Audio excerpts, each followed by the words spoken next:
Edson Rigonati, fundador da Stella. Ricardo Canitz, fundador da Spectra. Não sei se todo mundo sabe, esse cara aqui também precisa fazer fundraising. Não são só empreendedores, nós empreendedores que precisamos fazer fundraising. E esse cara aqui faz fundraising com esse. Então a ideia, né, como aqui no Summit eu sempre faço questão de chamar um empreendedor e um investidor, o Edson participou do último, na qualidade de investidor, com a Miriam, da Covalente, startup investida pela Stella.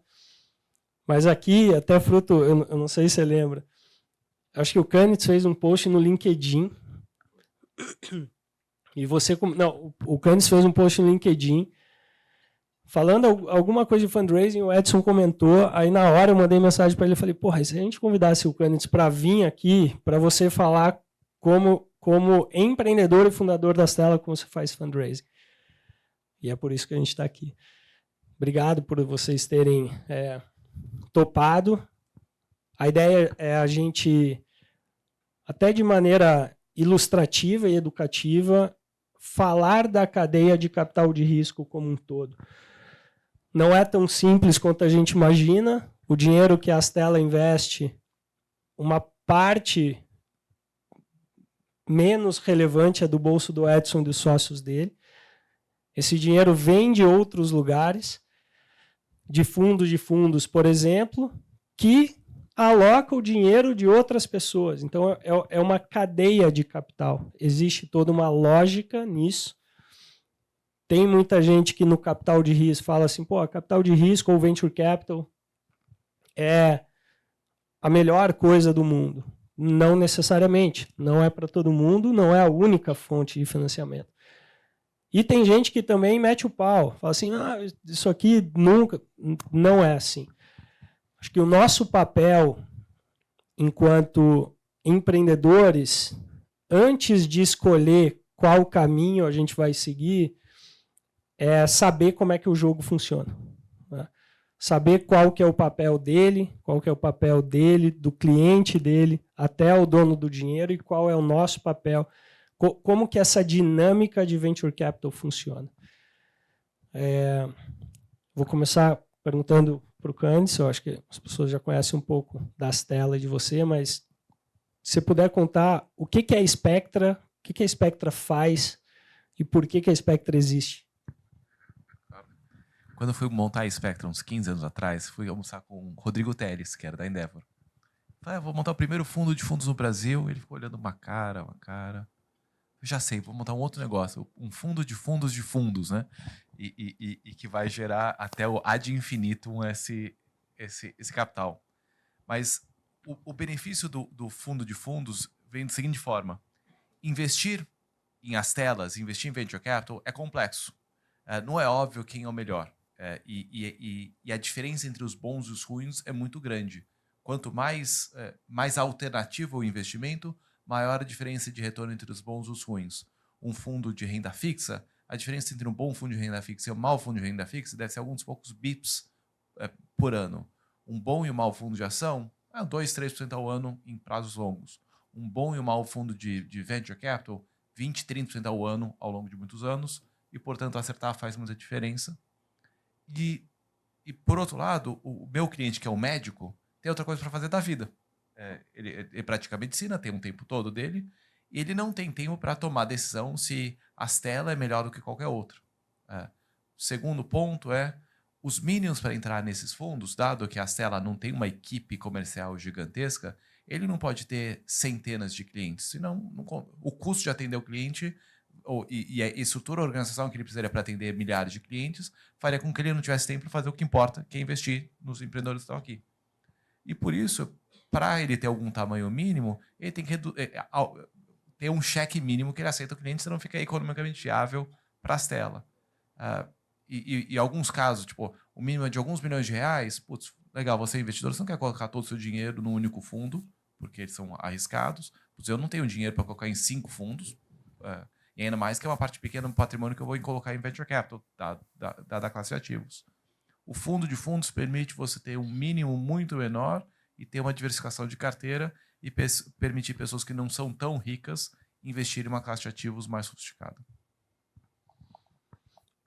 O que a Stella faz e como que é o teu, como começou o teu fundraising com a Spectra? Bom, hoje eu vou passar vergonha aqui, porque eu estou me segurando para não chorar. Por 2 motivos. Primeiro, porque ontem a Stella fez 18 anos. E se eu não tivesse encontrado o Candice, eu não estaria aqui hoje. Então, é realmente muito emocionante para mim estar aqui hoje com ele e com vocês.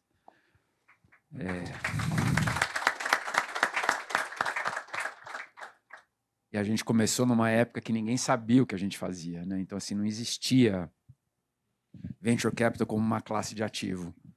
E eu lembro que quando eu fundei a Stella em 2008, passei 2 anos tentando captar o primeiro fundo, não consegui chegar em lugar nenhum, ninguém investiu, nem minha família, ninguém, zero. E aí a gente começou a investir o próprio dinheiro. Na época a gente não tinha dinheiro, a gente começou a fazer uma coisa meio que advisory.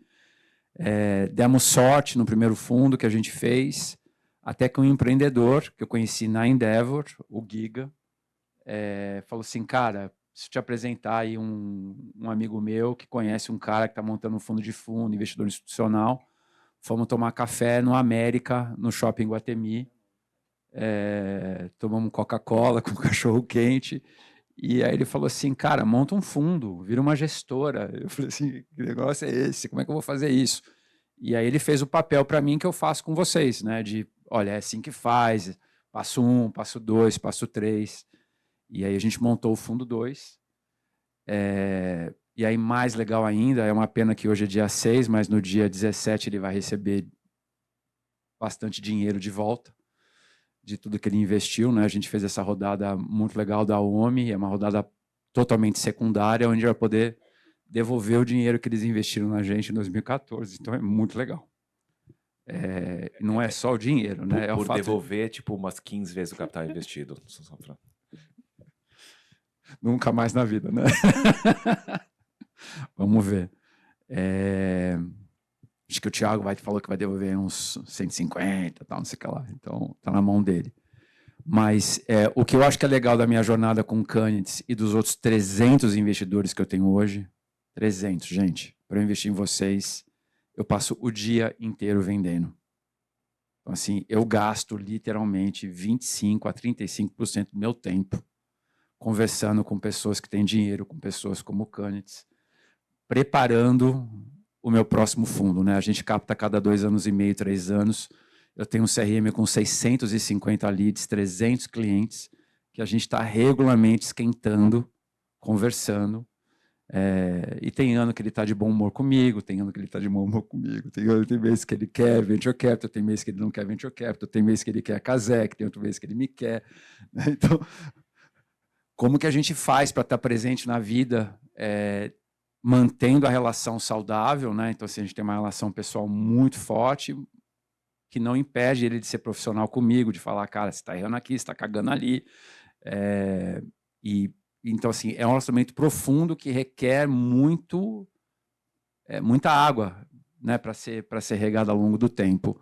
E eu acho que reforça um pouquinho do que o Zé está tentando trazer aqui, né? Porque é processo, que é uma coisa que eu aprendi com ele e o Renato também, né? Nessa coisa de fazer fundraising continuamente. É acesso, é educação contínua, que a gente nunca sabe quando ele vai estar pronto para investir na gente, né? Então, como que a gente faz para estar sempre pronto para a hora que a gente quiser lançar o próximo produto, né? Ele poder considerar e falar assim, não, agora faz sentido a gente fazer de novo.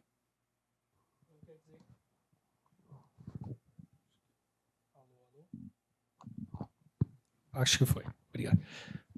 Quer dizer que não adianta só a cada 2, 3 anos você ligar para ele para falar, estou levantando um fundo, nem para os outros 300. Contínuo. Constante. O que te faz, você pode falar especificamente da Stella, mas de maneira mais macro, assim, o que te faz escolher determinados fundos ou caminhos para seguir? Critérios, timing de mercado? resposta é longa, mas tem vários elementos, né? Em geral, a gente acredita que dentro do mundo de investimentos tem 5 grandes competências. Saber originar bons negócios, saber analisar, tomar decisão, saber ajudar as empresas pós-investimento e saber sair. Dentro do mundo de VC, originar é de longe o atributo mais importante, curiosamente. Por que a Sequoia e a Benchmark são as melhores firmas do mundo? Porque os melhores empreendedores vão atrás deles. E por isso, eles têm acesso aos melhores empreendedores, ele consegue tomar, ele tem um lago melhor para pescar, e com isso tem melhores retornos. Por ter melhores retornos, os próximos melhores empreendedores vão querer continuar com eles, por aí vai. Tomar decisão também é bom, e a ajuda, que é o outro lado, nossa percepção, todos esses caras só falam que ajudam como forma de marketing para atrair os melhores empreendedores. Não é a ajuda em si que vai mudar em nada a empresa, ou muda muito, muito pouco. Ela serve mais como estratégia de funil para atrair bons empreendedores. Então, o que a gente faz? A cada 2 anos a gente faz uma pesquisa, um Ibope do setor de VC. A gente pergunta para os empreendedores, a gente fez, foi acho que ano passado, não, começo desse ano, entrevistamos tipo 250 empreendedores e perguntamos quem são os fundos que você mais gosta e por quê. A pesquisa 1 ano tem valor, há 10 anos que a gente faz isso, a gente tem uma linha do tempo de evolução das gestoras, o que cada um está achando deles ao longo do tempo. A gente usa isso como insumo para pescar. E tem muitas nuances nisso. Uma coisa é quem é mais votado, mas o outro é, a gente pergunta dos VCs que investem em você, como que você ranqueia eles? Então, pode ser uma gestora que pode ser no tipo Casastella. Ela não é o número 1. O número 1, em geral, é a Casec.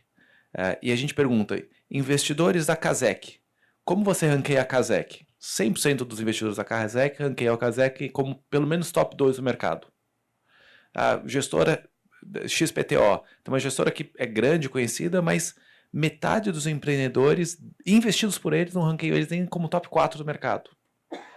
Astela, 100% dos investidores, dos empreendedores da Astela ranqueiam elas como top 2 do mercado, ou seja, ela pode não ser a número 1 no público geral, mas tem um cluster de empreendedores muito especiais que para eles faz muito sentido a Astela. E para isso que importa. E daí depende qual o tamanho do seu fundo. Se vai ser muito grande, se você vai ser muito grande, vai ser maior do que a quantidade de fãs que você tem. O que importa é o seu tamanho de fundo ser menor do que o número de fãs que você tem na indústria, de forma que você garante que você vai conseguir investir muito bem com aqueles caras que realmente querem você, que realmente são muito bons. Você está falando. Preciso de um outro microfone aqui, por favor. Eu acho que fica muito evidente que a história de acesso, né, ela vale para os dois lados. É curioso isso você falar assim, né? Os melhores investidores também buscam, e o jogo de venture capital para o investidor também é um jogo de acesso. Tem vários fundos de venture capital no mundo, eu não sei se no Brasil, provavelmente sim, mas mesmo que você tenha dinheiro como investidor, você não consegue investir. Tem lista de espera. Não consegue acessar. Então, para os dois lados, é uma história de acesso. Minha pergunta é, para quem não vem de uma rede de relacionamento ou não estudou numa faculdade top global ou que não vem de uma família com recursos financeiros, como que esse empreendedor pode construir acesso com vocês? Tentando fazer a pergunta de outra maneira. Qual seria a abordagem mais adequada para chegar em vocês? Acho que tem várias maneiras, né, de chegar. Eu acho que chegar talvez não é o X da questão. O X da questão, para mim, é sempre o segundo encontro. Né? Então, assim, tem gente que chega inbound, que manda mensagem no LinkedIn, como você mostrou aqui. Tem gente que chega através de apresentação do Canitz, tem gente que chega através de apresentação do Fernando Stella, tem gente que chega através do Rodrigo.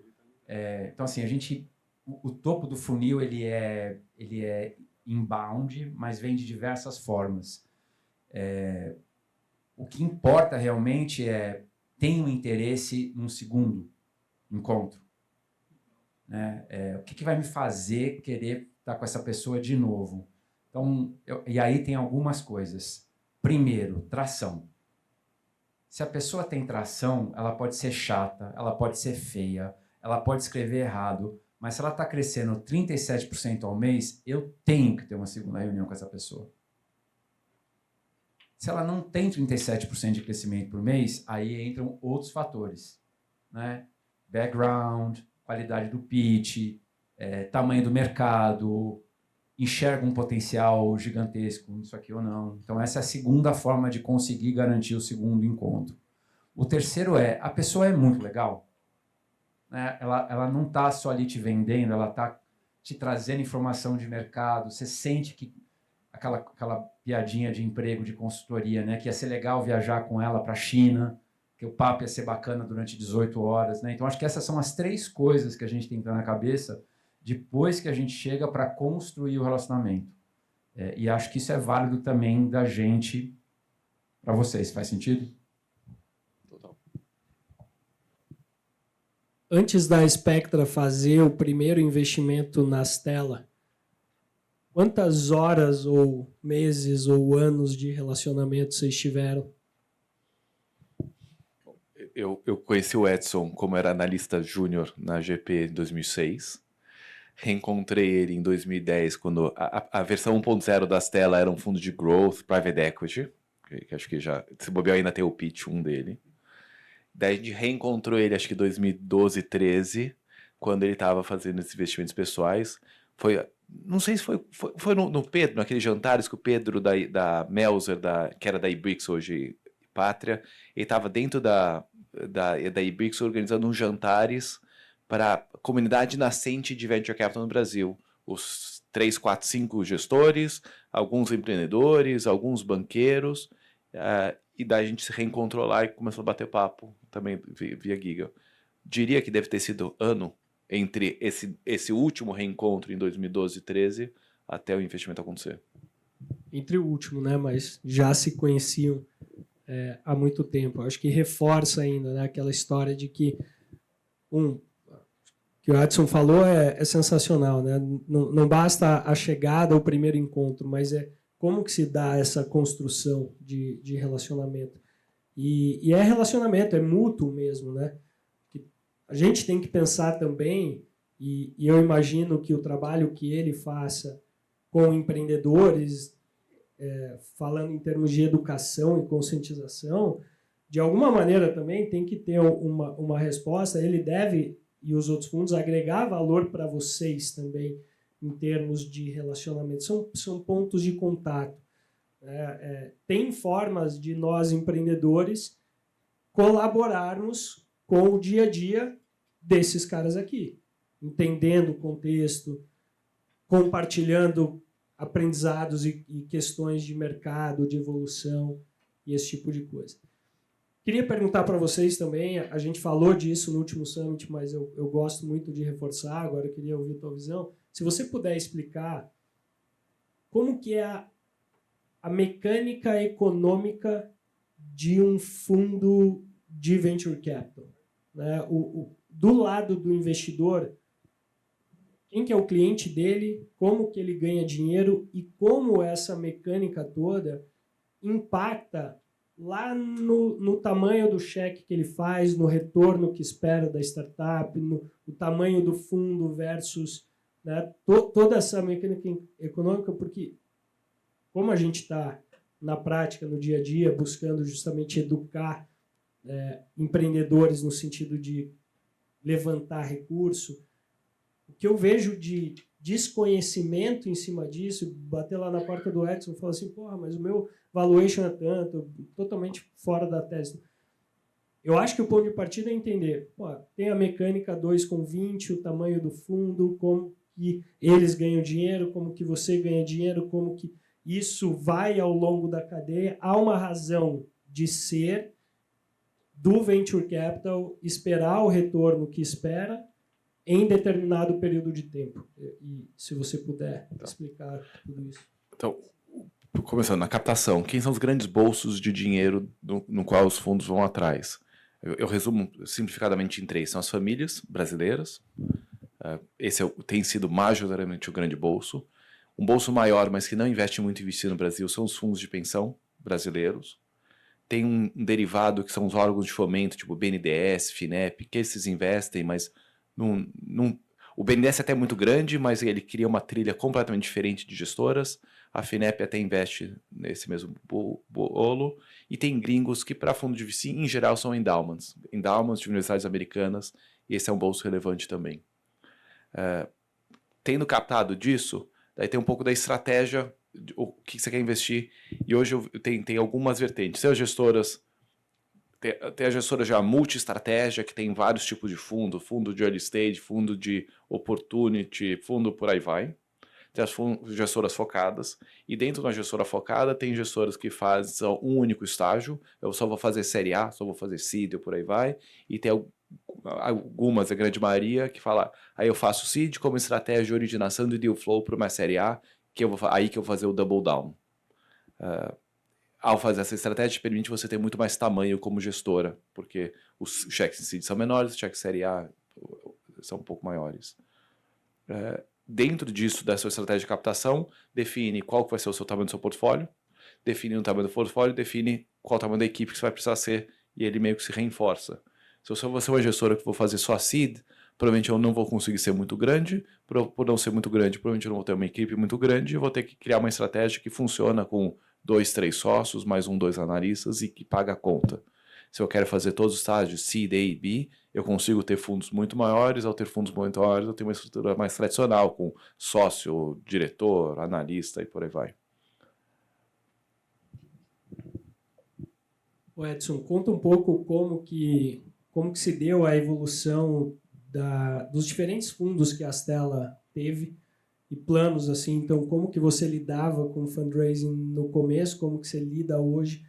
Mas contar um pouquinho, né, dessa evolução, e os fundos vão aumentando, o que isso impacta, a quantidade de fundos que a Stella tem ou uma gestora tem, o tamanho desses fundos e o que isso impacta lá para o empreendedor que está levantando um seed, um série A com vocês, ou até para alguém que já é do portfólio e vai fazer uma nova rodada. A gente tem que lembrar que o Brasil é um mercado em formação, né? Então, usando o livro, né, o playbook do Geoffrey Moore, quando o mercado ele ainda tá nascendo, primeiro você tem que achar os inovadores. Depois dos inovadores, você cross the chasm e você vai para o early majority e o late majority. Então, quem são os inovadores, né, no mundo do venture capital? Primeiro, os próprios empreendedores. Então, os meus primeiros investidores foram os founders. Quem eu tinha investido com o meu próprio dinheiro. Então, o Sato, que hoje é meu sócio, o Giga, que já me conhecia, o Ricardo Nantes, do portal Educação, que a gente vendeu, o Alencar e o Piastrelli, da Gera.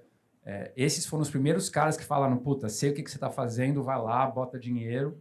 E aí me trouxeram o Canitz, que foi o primeiro carimbo institucional. Então, até hoje, a minha máquina depende primordialmente de founders.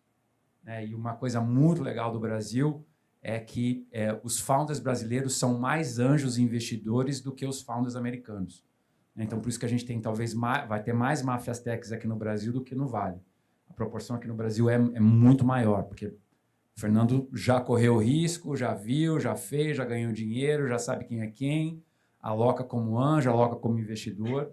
Então, a minha máquina de fundraising primeiro está focada na persona founder. Depois vem a persona institucionalizada, que é o Canitz.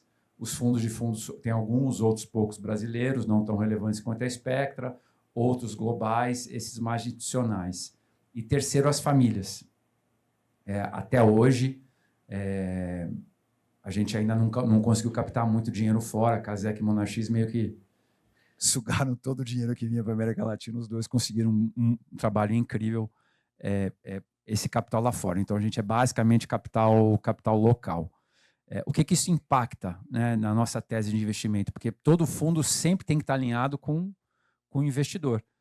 E o investidor brasileiro, ele é mais rescaldado, ele é mais comedido, ele busca mais eficiência do que o endowment americano. O endowment americano, ele tem trilhões de dólares sob gestão, Aí ele pega 1, 2% disso e fala assim para os fundos lá fora, go crazy. Por quê? Ele não está se importando com 1, 2%. Porque se o fundo perder, cara, não vai nem fazer coceira. Agora, se o fundo acerta um Google, muda a realidade atuarial daquele cara.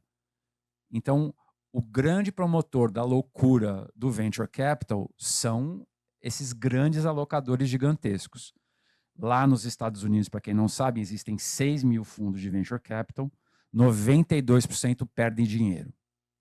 Venture capital é um grande buraco negro.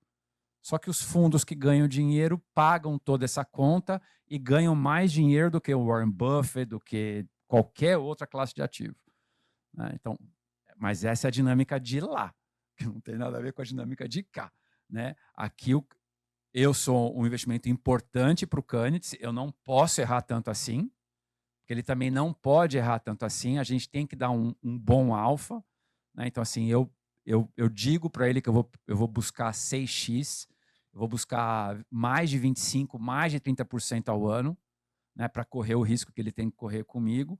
Então, aqui no Brasil, lá nos Estados Unidos, a frase é: não importa a frequência dos erros, o que importa é a magnitude do acerto. Porque lá o cara pode acertar no Google. Né? Aqui não é bem assim. Então, aqui a frequência de erros já começa a ser mais importante para a gente.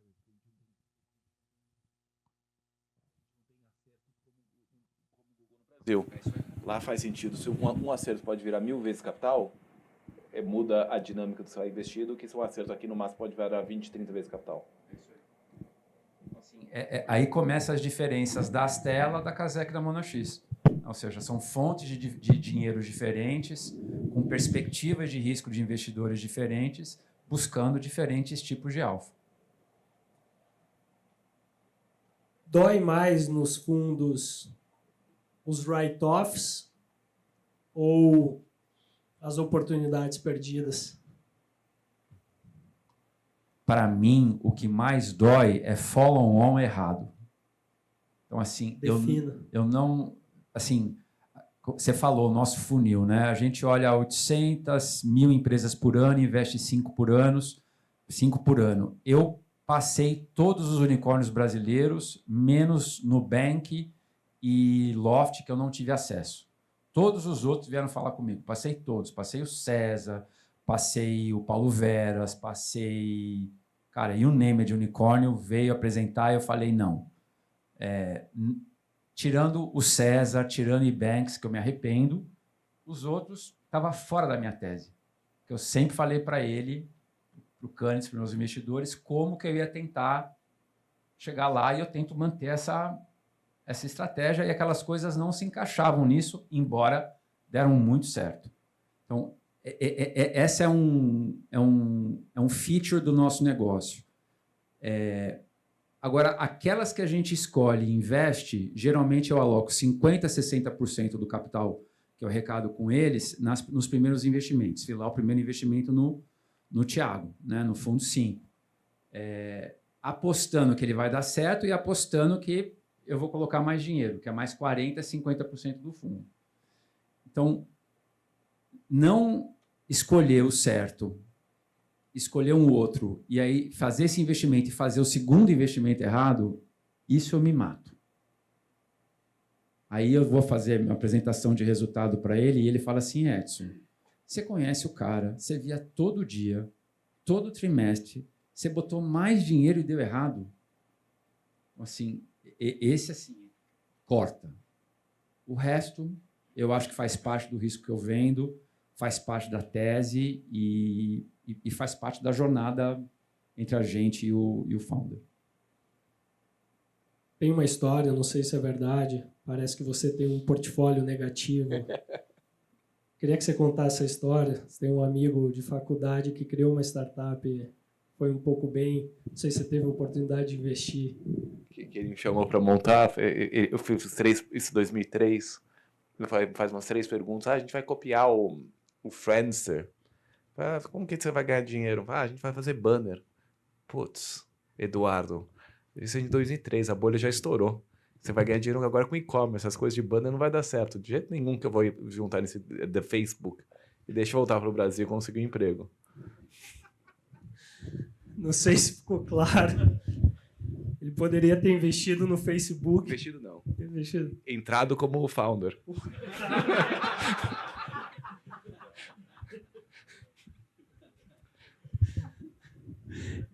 Esse aí dói. Então, doeu por muitos anos. E daí eu trabalhava na GP, em 2004, 2005, ninguém conhecia a empresa ainda. Mas eu, obviamente, sabia e ficava vendo, tipo, varando noite, levando chicotada, e recebia essas informações. Tipo, o Facebook foi avaliado em $100 milhões, uma rodada de XPTO. Né? Até que, final de 2006, o YouTube fez uma oferta para comprar o Facebook e eles negaram. Acho que era 1 ou 2 bilhões de dólares. E na época, todo mundo falava, esse Mark é maluco, que bizarro, tipo, negar essa oferta, tá louco. E daí, por acaso, eu fui para Nova York no final do ano e encontrei com o Eduardo. E a gente bateu papo. E o Eduardo, na faculdade, era o cara mais incrível que tinha. Tipo, ele tinha o GPA o mais alto possível, ele fazia double major entre economia e matemática aplicada. Alguns alunos eram teaching assistants, assistente professor. Ele não era de era de 2 matérias. E tinha sido eleito o melhor teaching assistant da faculdade. Ele usa, não sei se vocês já viram a foto dele antigamente, ele usava a camisa assim, fechada, ia pra balada assim com ele. E ele pegava todas as meninas na balada com a camisa assim. E além disso, é um cara super gente boa, amigo, humilde, do bem, tipo, cara perfeito. Né? Não tem absolutamente nada pra falar mal, só coisas muito boas pra falar bem. E daí a gente narra nossas vidas. Eu varando noite, me fudendo, ganhando mal, levando esporro, etc. Ele viajando jatinho, jantando no iate do Michael Dell, não sei o que e tal. E a gente termina as conversas de atualização das nossas vidas e ele fala, putz, Ricardo, sabe de uma coisa? Queria ter tido a tua vida. Faz sentido, né? Eu troco agora. Passa aí. Mas eu falei tudo. O background dele, porque ele não era um cara maluco, era um cara muito centrado, muito, tipo, tinha uma vida boa tudo isso acontecer. Ele falou, não, Ricardo, eu sei que você está camelando, e eu sei que a minha vida foi fácil, foi boa, mas o Facebook foi a sorte, era uma brincadeira, que por acaso deu certo, não foi feito para ganhar dinheiro, mas agora deu certo. Agora meu patrimônio é $200 milhões. E que eu vou fazer o que da vida agora? Eu já fiquei rico, vou fazer um negócio de novo, por mais dinheiro... Agora eu sei o que precisa para fazer dar certo. Eu conseguiria montar um novo negócio, bom, mas ficou meio sem sentido. Pior, eu saio para uma festa, nunca mais vou saber se uma menina fica comigo porque sou eu ou porque eu sou fundador do Facebook. Eu sei que você tá caminhando, tá foda pra caralho a sua vida. Mas você aos poucos tá galgando um passo a cada vez e um dia você vai chegar lá. Esse caminho é muito mais legal.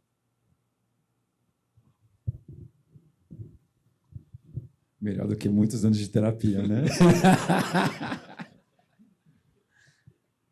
Podemos abrir para algumas pessoas perguntarem? Pode ser? Quem? Vamos lá.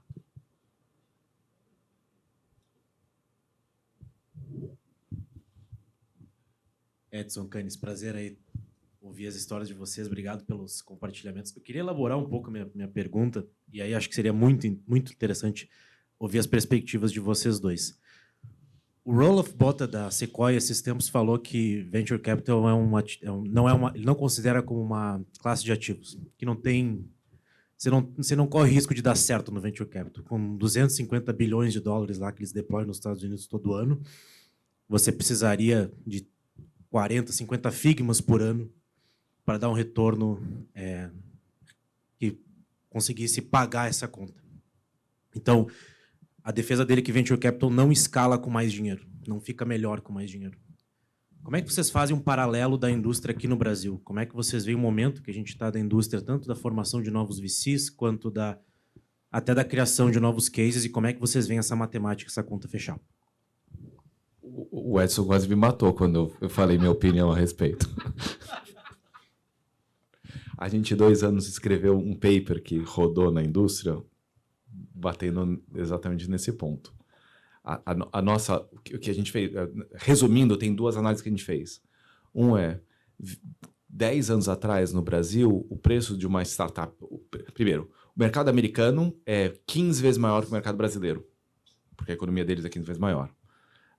uma startup seed, e até aprendido o Edson, é uma opção fora do dinheiro. Porque hoje ela não vale nada, ela perde caixa. Mas você está comprando a opção de vai que um dia ela gere caixa, daí ela vale algo, e a opção tem valor, por isso você paga uma opção. A opção vale mais quanto maior for o payback do ativo e quanto maior for o strike price. Tem uma questão de volatilidade, mas nesse caso é menos relevante. O Brasil tem menos competição com os Estados Unidos, então isso ajuda aqui, mas o mercado lá é 15 vezes maior. Startups no Brasil, 10 anos atrás, eram negociadas a 1/3, 1/5 de uma startup americana. Hoje elas são negociadas a 15%, ou hoje, 2 anos atrás, eram negociadas a 15% de desconto. Eu não acho que a competição menor no Brasil é 15 vezes menor para justificar elas serem negociadas a basicamente o mesmo preço. Ponto 2, que é o que mais importa. Enquanto nos Estados Unidos uma parte... Até um pouco. Venture Capital o Vale do Silício vem de silício porque era atrás alta tecnologia. Foi com o eBay que mudou a lógica de internet e começou a ter internet, apareceu uma coisa chamada Tech-Enabled. São empresas de baixo uso tecnológico que, por alguma outra disrupção, no caso da internet, permitiam crescer rapidamente, e veio toda a onda da digitalização, que ela foi maravilhosa por muitos e muitos anos. Só que o Tech-Enabled, para mim, tem um valor marginal decrescente. Explico. Se você é o primeiro empreendedor do Brasil, em 2010, você vai montar uma empresa. Você faz uma análise de negócio e você faz um business plan e fala, qual que é o maior profit pool do Brasil? Mercado bancário. Vou montar uma startup. Você monta o Nubank. Você é o segundo empreendedor do Brasil. Você tem uma decisão um pouco mais difícil. Ou você vai para o segundo maior profit pool, ou você vai competir no mercado bancário e você monta XP. Se você é a terceira, quarta, se você é a 10ª startup do Brasil, a cada vez que passa, o profit pool vai diminuindo porque está indo para nichos menores e menores. Eu acredito muito em nichos, tem muito retorno, eles valem. Mas quanto menor o nicho, menor o payback esperado, deveria diminuir o valor da opção. Que não é o que está acontecendo, porque, por outro lado, teve esse grande boom de investimento em VC, porque apareceram umas startups que valem 10 bilhões, isso dá dinheiro, investidor quase sempre olha para trás, é muito difícil conseguir olhar para frente, a bolsa foi ruim nos últimos 3 anos, bolsa é ruim, deixa sair da bolsa. 100% faz isso. E esse grosso dinheiro vindo para o Brasil fez inundar dinheiro, muitos fundos apareceram, os preços subiram e continuam acontecendo. Para corroborar essa tese, a gente tem um índice de eficiência de capital, que é também aprendido o Edson, então, nosso grande mentor aqui, é o nosso mestre Yoda, né? Quanto de receita você tem dividido por quanto você gastou para chegar nessa receita.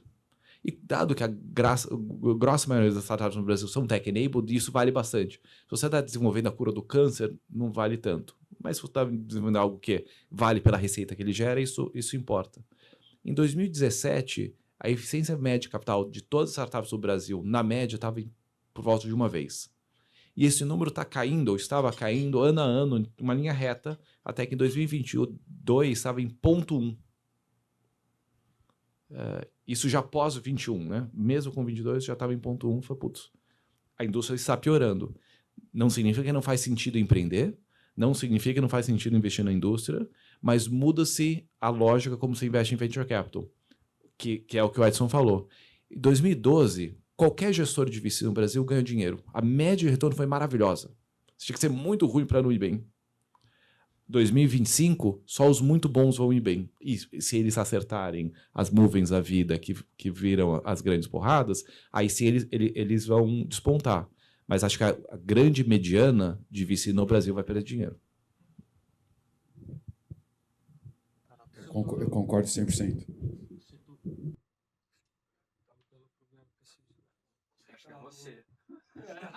Eles até falaram.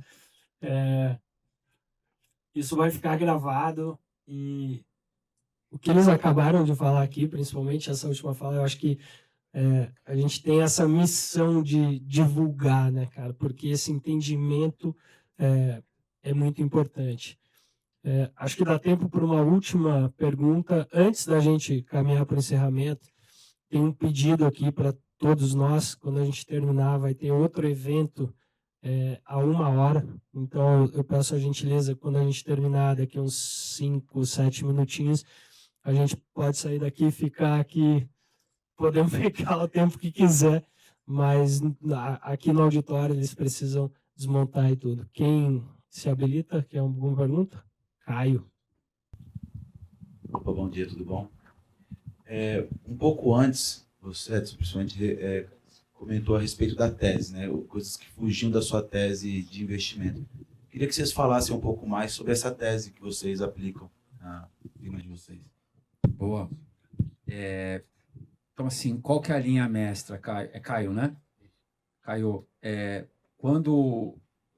para eu conseguir dar o retorno que eu prometo para eles de 35% ao ano, 6 vezes o capital, eu sei que estatisticamente aqui no Brasil, 1/3 das coisas que eu vou fazer vai dar errado, 1/3 vai dar certo e 1/3 vai ficar no meio do caminho.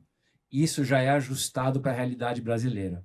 Porque lá nos Estados Unidos, a expectativa é que 60% das coisas deem errado, 30% no meio do caminho e 10% muito certo. Então, sabendo dessa realidade, eu olho para as empresas, eu olho para vocês. Lembra aquele desenho do Pica-Pau que ele via o franguinho andando? O meu franguinho vale 64x. Então, eu olho para o Thiago, eu olho para o Fernando Steller, eu vejo 64x na minha frente. Se eu investir isso aqui, 2 milhões de dólares, eu estou vendo, estou acreditando que daqui 7, 10 anos, esses 2 milhões de dólares vai valer 150 milhões de dólares. Mais, né, Fernando? Então, esse é meu ponto de partida. Aí eu falo, tá bom, como é que eu vejo que uma empresa vai fazer isso? Eu preciso acreditar que ela vai crescer o mais rápido possível com a maior eficiência de capital possível. Eu sei que a mediana de dinheiro para se criar um unicórnio no Brasil ou no mundo são 269 milhões de dólares. Essa é a mediana. Tem gente que, como o Guilherme, precisa de nada, né? Ele captou dinheiro, mas ele falou, ele nunca usou o dinheiro. Né? Então, tem gente que faz isso com 0, com 4 milhões de dólares. Tem muitos casos de gente que vira unicórnio com nada de dinheiro, ou 4 milhões de dólares, e tem gente que capta 4 bi de dólar para fazer essa jornada. Então, meu segundo corte é, consiga imaginar que você vai fazer essa jornada de 64x com menos do que a mediana de dinheiro no mercado? Que é o tal do triple, double, double, double. Aí, então, essa é a segunda camada. Como é que eu vejo que você vai fazer isso?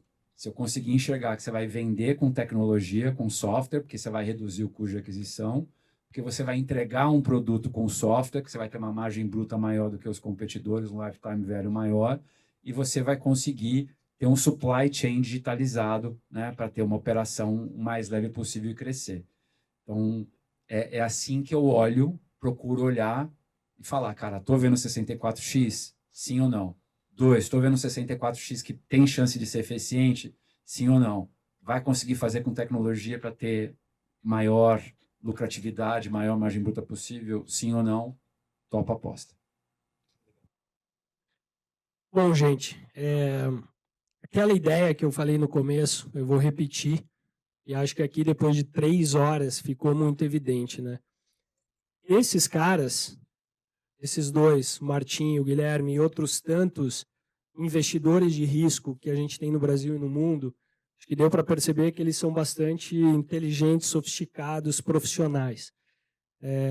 Se a gente quer que o nosso negócio cresça, eu tenho certeza que 100% dos empreendedores quer isso, a gente precisa de dinheiro. Dinheiro é preparação e acesso. Não estou falando o que é só a pitch de vendas aqui. Muita relação, muita preparação, e a gente, enquanto empreendedor, fazer o nosso dever de casa, de saber o que precisa ser feito, de executar com as ferramentas corretas, porque a hora que você chegar na mesa, lá nas telas, para falar com o Edson, é esse nível de sofisticação que a Astela vai esperar para botar 5, 10, 15 milhões no teu negócio.